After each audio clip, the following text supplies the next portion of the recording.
আসসালামু আলাইকুম। Engineer next পিডিতে আপনাদের সবাইকে স্বাগতম। আজকে আমরা ডিসি সার্কিটের খুবই চমৎকার একটা কৌশল শিখব, যার নাম হল সোর্স ট্রান্সফরমেশন। বিশেষ করে যারা বিপিডিবি বা ডিসকোর মতো চাকরির পরীক্ষার জন্য প্রস্তুতি নিচ্ছেন, তাদের জন্য এই টুলটা মাস্টার করা কিন্তু মাস্ট, কারণ এটা যে কোনো জটিল সার্কিটকে একদম সহজ করে ফেলে। এই যে একটা জটিল সার্কিট দেখছেন, এটা দেখলে প্রথমে কি মনে হয়? মনে হয় না যে ইস, এটা সলভ করার যদি আরও সহজ কোনো উপায় থাকতো? হ্যাঁ, উপায় আছে। আর সেই দারুণ আর শক্তিশালী উপায়টার নামই হলো সোর্স ট্রান্সফরমেশন। চলুন দেখি এটা কিভাবে কাজ করে। তো সোর্স ট্রান্সফরমেশন জিনিসটা আসলে কি? এর পেছনের মূল আইডিয়াটা হলো ইকুইভ্যালেন্স বা সমতুল্যতা।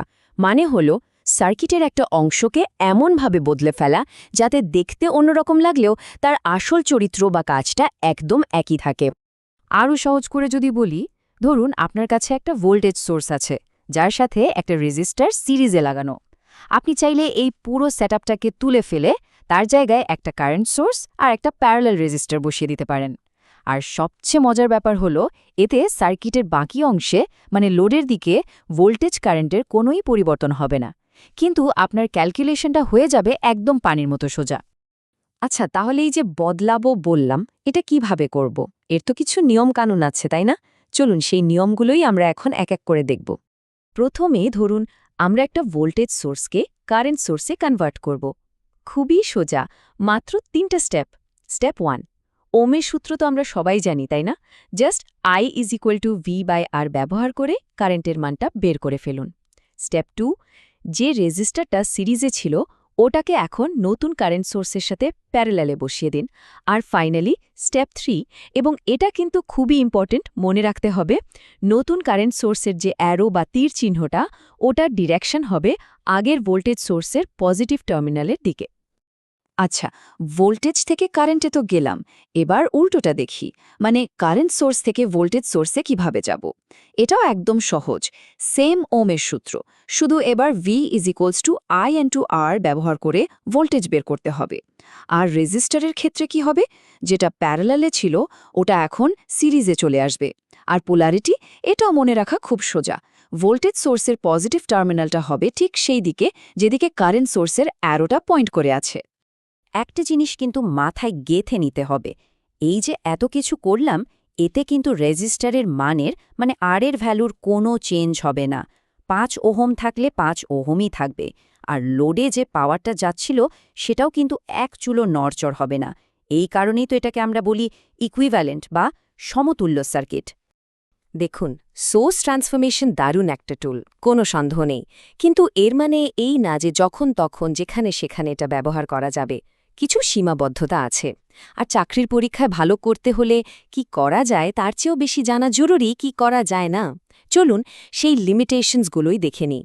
মোটা দাগে 3টা জায়গায় আপনাকে সাবধান থাকতে হবে। প্রথমত, আইডিয়াল সোর্সের ক্ষেত্রে এটা অ্যাপ্লাই করা যাবে না। কেন? কারণ ট্রান্সফর্ম করার জন্য যে রেজিস্টারটা দরকার সেটাই তো ওদের সাথে থাকে না।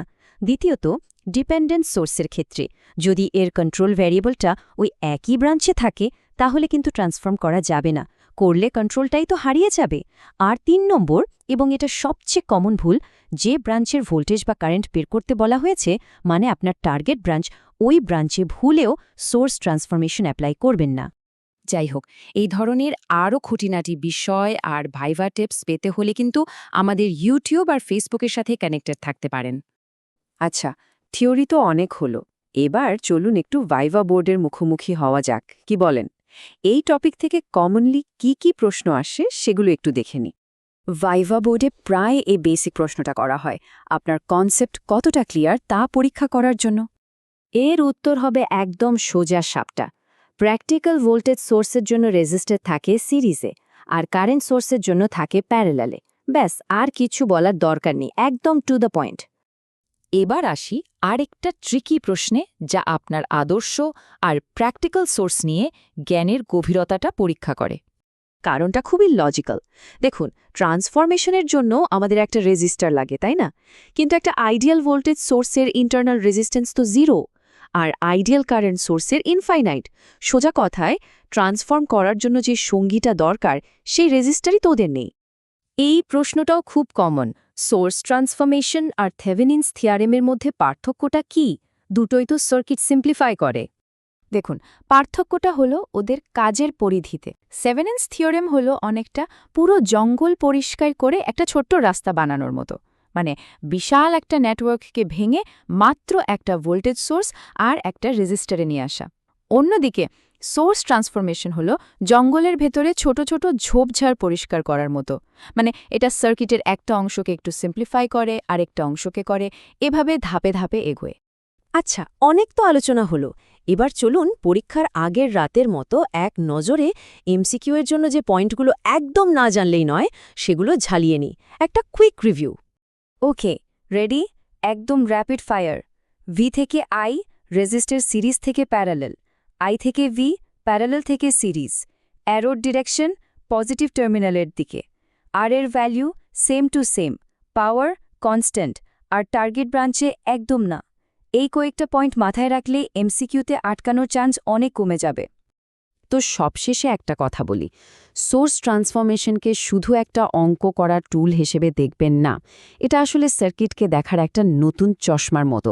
এটা আপনাকে শেখায় যে একটা সমস্যার সমাধান অনেকভাবেই করা যায়। এই যে ইকুইভ্যালেন্স বা সমতুল্যতার ধারণাটা, এটা যখন আপনি একবার ঠিক মতো ধরতে পারবেন, তখন দেখবেন যে কোনো জটিল নেটওয়ার্ক অ্যানালাইসিস করাই আপনার জন্য অনেক সহজ হয়ে গেছে। আমাদের সাথে ইউটিউব, ফেসবুক পেজ আর গ্রুপে কানেক্টেড থাকুন। আজকের মতো এখানেই শেষ করছি। সবশেষে একবার জিকির করে হলেও আমার জন্য দোয়া করার অনুরোধ রইল। আল্লাহ হাফেজ।